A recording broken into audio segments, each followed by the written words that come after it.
कोण एकनाथ खडसे? कोण? माजी मंत्री राहिलेले आहेत, विद्यमान आमदार आहेत, आपले विरोधी आहेत, राजकीय आपलं वैमनस्य आहे त्यांच्यासोबत. नाही, माझं कुठे वैमनस्य वैमनस्य कोणासोबतच नाहीये. पण विधान आता अधिवेशन काळात त्यांनी सरकारला खूप धारेवर धरलेला आहे. कोणी? यशवंतराव खडसे. मला काही वाटत नाही आता ते काही बोलत असतील तर काय फार मला वाटतं लक्ष देण्याची गरज नाही मला. त्यांनी विधान परिषदेमध्ये नर्मदा प्रकल्पावरून खरं आपली आणि खडसेंची खडाजंगी देखील झाल्याचं पाहायला मिळालं होतं. एकंदरीतच आपण याबाबत गंभीर नसल्याचं खडसेंनी म्हटलं होतं.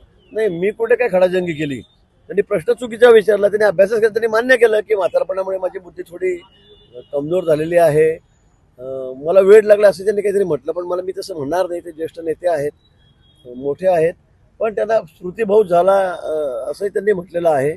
मला वाटतं तसा काही प्रकार असेल, पण त्यांनी जो प्रश्न विचारला तो चुकीचाच होता. तसा करार कुठे झालेलाच नाही आणि त्यामुळे करारच झालेला आहे.